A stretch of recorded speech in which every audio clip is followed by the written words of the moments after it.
Eli और गुम हुए आमों का रहस्य। गर्मियों की शुरुआत थी और जंगल की हरियाली अपनी चरम सीमा पर थी।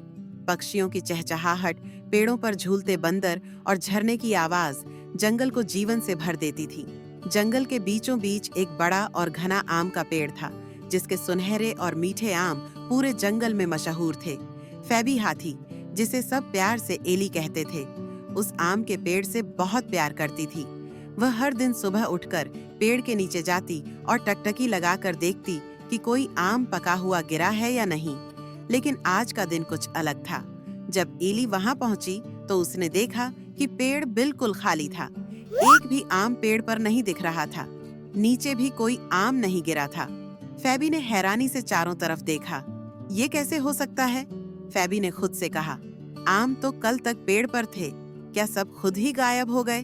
वह तुरंत अपने सबसे अच्छे दोस्तों मोमो बंदर और पिकू तोता को बुलाने गई। मोमो बंदर एक नटखट और फुर्तीला जानवर था, जो हमेशा पेड़ों पर कूदता फांदता रहता था। पिकू तोता बहुत तेज दिमाग वाला और दूर तक उड़ने वाला पक्षी था। जब एली ने उन्हें सारी बात बताई तो दोनों हैरान रह गए। ये तो बहुत बड़ा रहस्य है, मोमो ने कहा। मैंने कल शाम ही उस पेड़ पर आम देखे थे। कोई चोर जरूर है। हमें बाबू उल्लू के पास जाना चाहिए, पिकू बोला। वो बहुत बुद्धिमान है, शायद वह हमारी मदद कर सकें। तीनों दोस्त तुरंत बाबू उल्लू के पास गए, जो एक पुराने और बड़े बरगद के पेड़ पर रहते थे। बाबू उल्लू अपनी चतुराई और समझदारी के लिए पूरे जंगल में मशहूर थे। जब एली, मोमो और पिकू ने उन्हें गुम हुए आमों के बारे में बताया तो आंखें बंद करके सोचना शुरू किया। कुछ पल बाद उन्होंने कहा, इस जंगल में हर चीज का कोई न कोई कारण होता है। अगर आम गायब हुए हैं तो जरूर किसी ने उन्हें चुराया है। लेकिन चोर कौन है, यह पता लगाने के लिए तुम्हें गहरी जंगल में जाना होगा।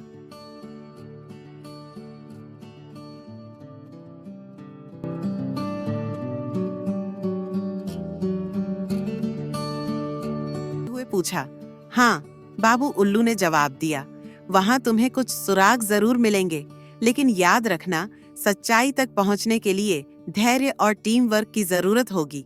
बाबू उल्लू की बात मानकर तीनों गहरी जंगल की ओर चल पड़े। रास्ते में उन्हें कई जानवर मिले, लेकिन किसी को भी आमों के बारे में कुछ पता नहीं था। तभी पिकू ने अचानक पेड़ के पास कुछ छोटे छोटे पंजों के निशान देखे। देखो, ये निशान कहीं न कहीं हमें चोर तक ले जा सकते हैं, पिकू ने उत्साह से कहा। मोमो ने झुककर निशानों को ध्यान से देखा और बोला, ये तो किसी छोटे जानवर के पंजों के निशान लगते हैं। हमें इनका पीछा करना चाहिए।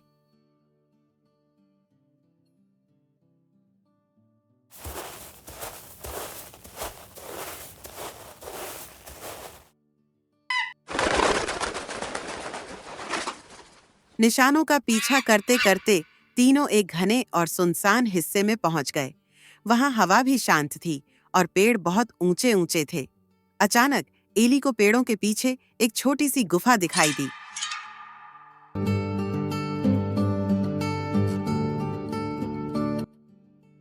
क्या हमें अंदर जाना चाहिए?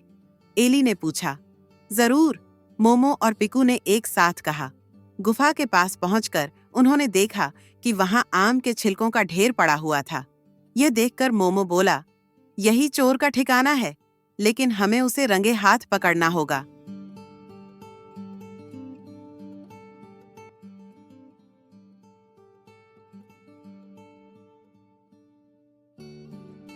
हम एक जाल तैयार करते हैं, पिकू ने सुझाव दिया। जब चोर दोबारा आम चुराने आएगा तो हम उसे पकड़ लेंगे।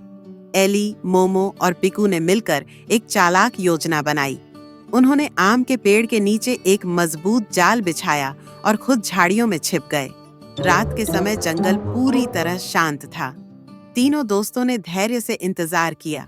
कुछ देर बाद उन्होंने झाड़ियों के पीछे से देखा कि एक छोटा सा रैकून चुपके चुपके आम के पेड़ के पास आ रहा है। वह इधर उधर देखकर यह सुनिश्चित कर रहा था कि कोई उसे देख न रहा हो।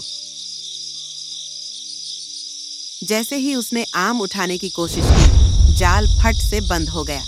पकड़ा गया, एली ने खुशी से कहा। रैकून डर के मारे कांपने लगा। मुझे माफ कर दो, मैं चोर नहीं हूँ, उसने कहा। तो फिर आम क्यों चुराए? मोमो ने गुस्से से पूछा। रैकून ने धीरे धीरे अपना सिर झुका लिया और बोला, मेरा नाम चिंटू है। मुझे आम बहुत पसंद हैं, लेकिन मैं जंगल के बाकी जानवरों से बहुत शर्माता हूँ। मुझे लगा कि अगर मैंने उनसे आम मांगे तो वे मना कर देंगे, इसलिए मैंने चोरी कर ली। मुझसे गलती हो गई, प्लीज मुझे माफ कर दो, कहा। चिंटू, तुम्हें आम चोरी करने की जरूरत नहीं थी। जंगल में हर कोई दोस्त है। अगर तुमने हमसे मांगा होता तो हम खुशी से तुम्हें आम दे देते, लेकिन चोरी करना बहुत गलत है। चिंटू ने आंसू भरी आंखों से माफी मांगी और वादा किया कि वह कभी भी चोरी नहीं करेगा। एली, मोमो और पिकू ने चिंटू को माफ कर दिया और उसे अपने साथ दोस्ती का महत्व समझाया। अगले दिन उन्होंने जंगल में एक बड़ा जश्न आयोजित किया। सभी जानवर आम के पेड़ के नीचे इकट्ठा हुए। वहां ढेर सारे मीठे मीठे आम रखे गए थे। सभी ने मिलकर आम खाए, नाचे, गाए और खूब मजा किया। चिंटू भी अब सबका दोस्त बन गया था। उसने एली, मोमो और पिकू को धन्यवाद दिया और कहा, अब मुझे समझ में आ गया कि मिल बांटकर खाने में जो खुशी है वह चोरी में नहीं है। उस दिन के बाद से जंगल के सभी जानवर मिल बांटकर हर चीज का आनंद लेते थे। सीख: यह कहानी हमें सिखाती है कि सच्चे दोस्त हमेशा मदद के लिए तैयार रहते हैं।